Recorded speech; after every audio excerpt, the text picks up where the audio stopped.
Why were you courted by the Russians and by the Saudis so vigorously? And was it because of this British diplomacy? It's not a British native diplomacy. British diplomacy? No, it's nothing to do with British diplomacy. It is to do with the relationships I established as an individual with certain people in those countries. But it also owes a huge debt to the fact that Schlumberger is politically neutral. So I'll give you the classic example. I was invited to give a speech at the Moscow Petroleum Club. So there was a head table, and I sat down, and two guys sat down on either side of me. They were both about 45. They spoke perfect English. They handed me their cards, which said Kremlin think tank. I said, oh, yeah, thank you very much, right? So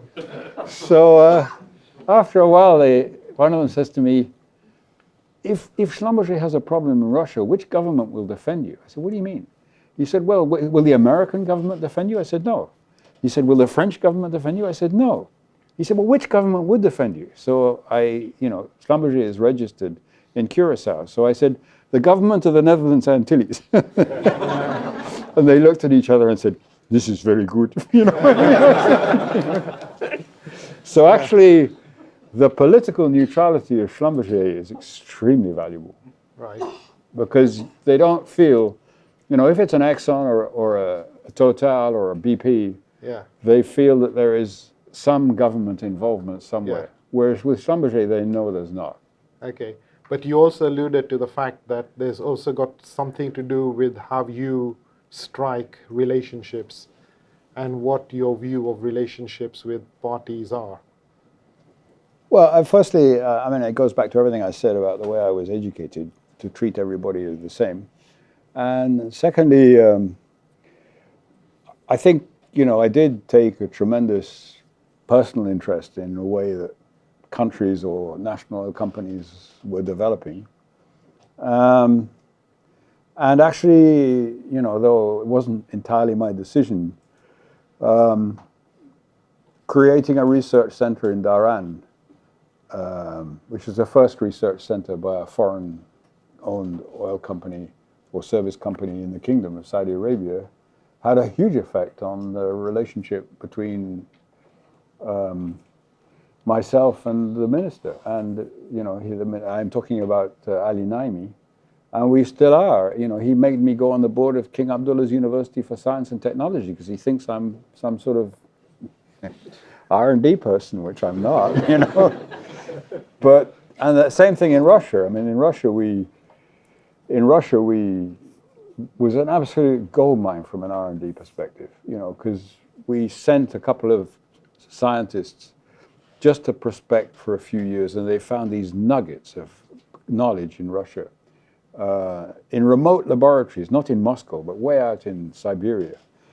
And we funded research, and then we eventually created a research center. We created a second research center, and we built a manufacturing plant. And those were things that Schlumberger dared to do that our competitors were extremely reluctant to do. They copied afterwards, but they were extremely reluctant. Yeah, so what's interesting is that, excuse my French, you had the balls to go into Russia, and you had the balls to go into Dhahran. And those decisions, what does it take to make such definitive decisions when, everyone else is staying away? What was the reasoning behind saying, right, we're going to invest in Dhahran and we're going to invest in Russia? Well, okay, so in the case of Dhahran, the last job that Schlumberger ever does will be in the Kingdom of Saudi Arabia. It's just the reserves are so huge. And Russia was the last frontier. In other words, the only place in the world where we didn't have a footprint was Russia. Right. So, when Russia started to open, it was a huge opportunity. Right. And, it was actually facilitated by the fact that the Russians, the first place the Schlumberger brothers went in the 1930s was Russia. Yeah. And if you go to the Gubkin University, which is the petroleum university in Moscow, they have had on the wall, all through the communist era, a portrait of Conrad Schlumberger as someone who invented, a very useful device for the oil field. So there was a certain cultural affinity which helped us to, I don't know, helped us to overcome the fear of, losing a bit of money from things. And I do really believe that, if you don't come with all these prejudices that are given to you when you belong to a certain society or a certain country, you come with an open mind and you come with the ability to interface with people in those countries, it works. And the other reason it works, apart from some of this political neutrality, is this policy that Jean Ribot introduced. It's 50 years ago now. But Jean Ribot was married to an Indian lady. And Jean Ribot used to go every summer to India. And he came back one summer and he said, why do we only hire French and Americans and a few British? He said, I go to India every year. There are all these smart people. Why don't we hire from the countries where we work? And he introduced the idea that we would always have in the workforce sufficient engineers from any country to cover the work in that country, but only half of them would work in the country, the other half would work outside. And that is incredibly powerful. What is the rationale for that?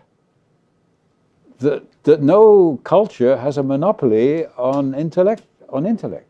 Okay. So it wasn't this thing about you look training. around the room now, there's not much dominance of any particular nationality anymore. But this is relatively new.